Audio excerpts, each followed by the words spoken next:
je pense que les femmes n'ont pas à endosser ces risques-là que d'une décision qu'un homme a pris pour sa santé psychologique ou peu importe, c'est sa vie personnelle, il a fait le choix de devenir une femme.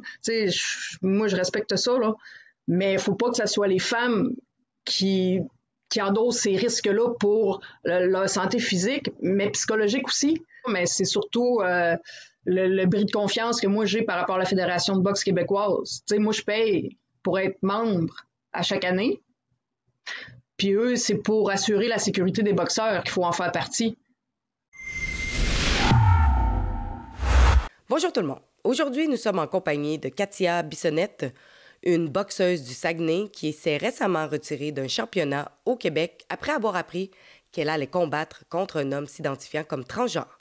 Elle a découvert l'identité de son adversaire biologique masculin, Mia Walmsley, seulement 1 heure avant son entrée sur le ring. Malheureusement, son retrait a conduit par défaut à la victoire de l'homme biologique. Suite au retrait de Bissonnette, Walmsley a publié une déclaration à la presse l'accusant de le dévoiler et a averti que des actions similaires auraient un impact négatif sur les athlètes féminines. My opponent made the decision to withdraw from the tournament based solely on a text message received from another coach.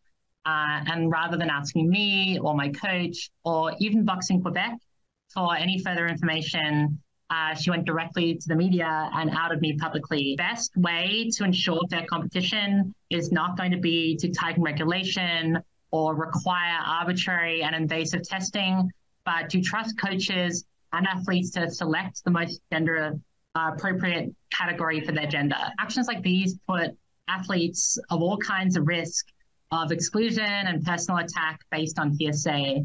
And this weaponizes accusations of being transgender as a means to delegitimize athletes in the female category who may be perceived as being too strong or gender non-conforming in some way. La Fédération de la boxe du Québec a mentionné qu'il n'y avait rien dans la réglementation qui empêche une personne trans de s'inscrire à une compétition féminine.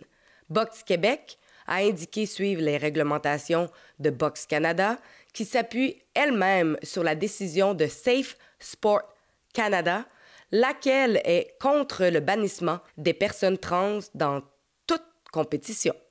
Selon la Fédération québécoise de boxe olympique, leur mission est de prioriser un encadrement sain et sécuritaire.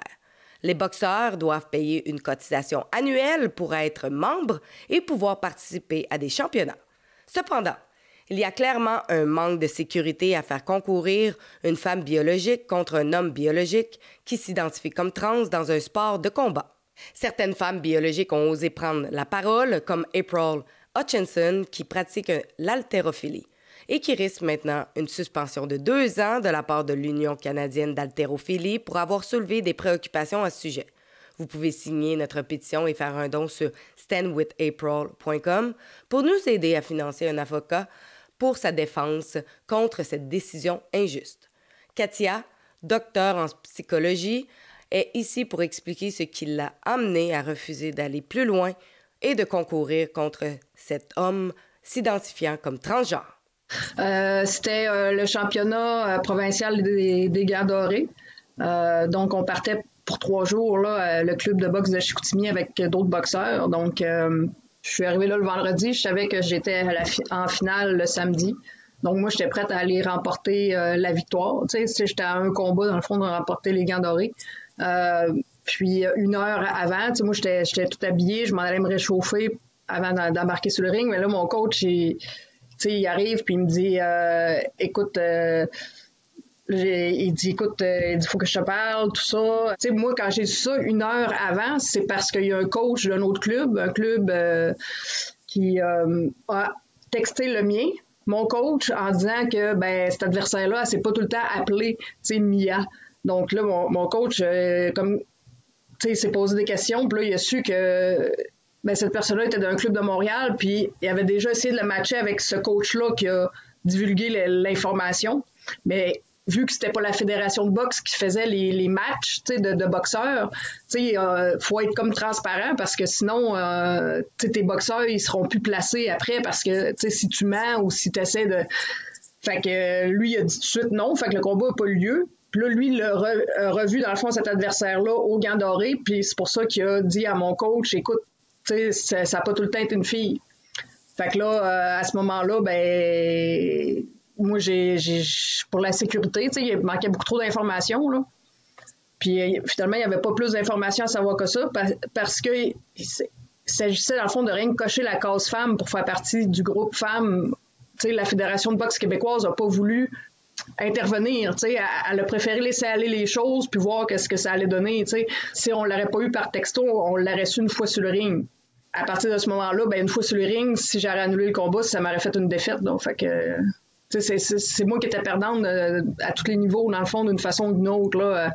Je pense que la meilleure option, c'était de tout de suite annuler pour prendre les infos, voir s'il y en existait. Puis moi, je ne savais pas s'il y a-tu des règlements, c'est quoi, ça prend-tu des tests de testostérone, ça prend-tu le changement, il y a eu lieu quand, avant la puberté, après, il y avait plein d'informations que là, moi, à une heure d'avis, je n'étais pas au courant, mais finalement, il n'y a rien.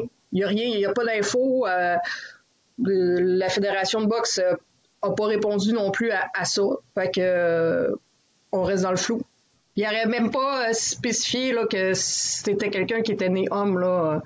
Je veux dire, c'est comme si tout était normalisé. Là. Fait que moi, je me suis dit, c'est pas à moi d'ouvrir la voie là, à ce scénario-là. Tu sais, je veux dire, c'est à Boxe Canada ou à la Fédération de boxe québécoise. Mon coach, tu sais, il y a plusieurs étapes avant que ça vienne à moi. Puis là, moi, je me suis retrouvée à prendre cette décision-là. Fait que dans le doute, vaut mieux s'abstenir, là, dans le sens que c'est pas moi qui... Parce que là, après, si ça se représente, ben, ils vont dire, ben, Katia Bissonnette, elle l'a fait, elle. Donc, la femme, elle va être mise en danger. Elle va sentir qu'il faut qu'elle accepte, tu sais, vu que ça a déjà eu lieu, ça a déjà été créé. Il n'y a pas vraiment eu de conséquences, tu sais, à part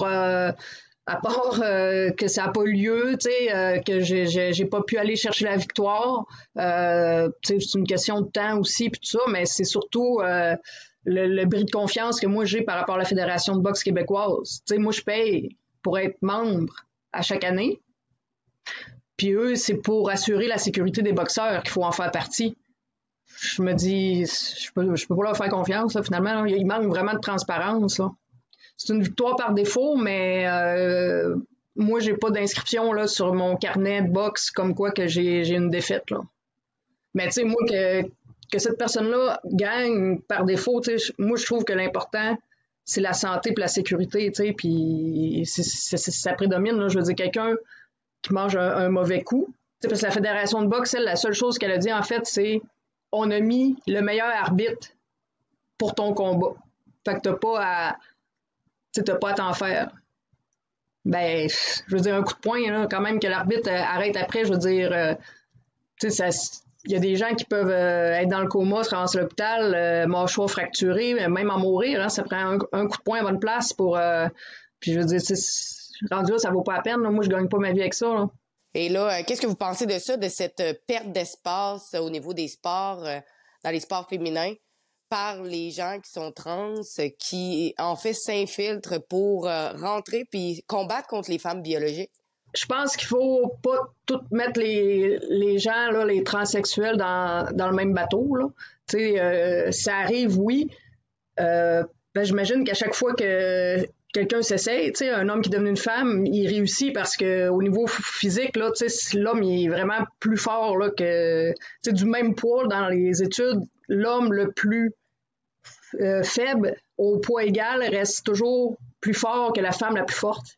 Fait qu'il y a pas de chance là, dans le fond là, que la femme puisse gagner. Fait que tu sais, en tout cas en boxe c'est comme ça, avec la force de frappe. Dans les autres sports, j'imagine que c'est un peu similaire, tu sais.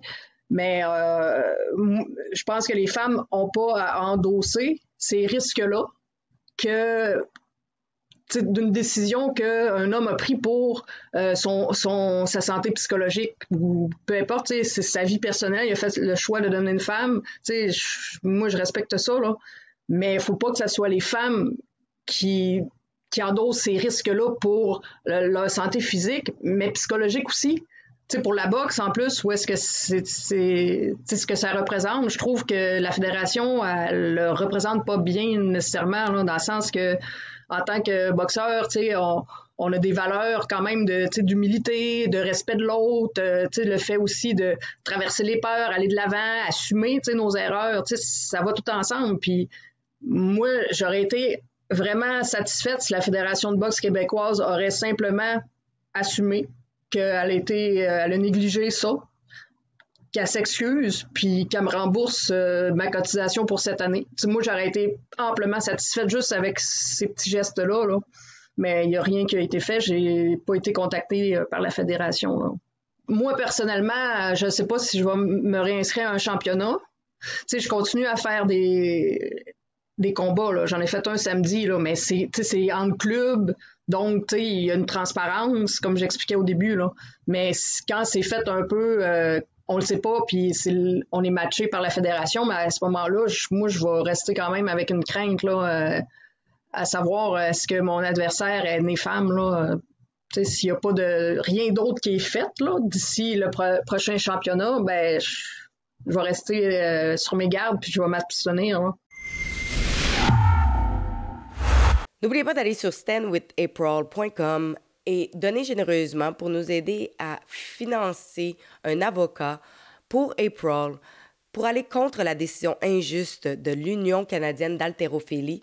Et aussi, vous pouvez signer la pétition pour soutenir April Hutchinson. Donc, allez sur standwithapril.com et signer massivement, partager et donner. Merci.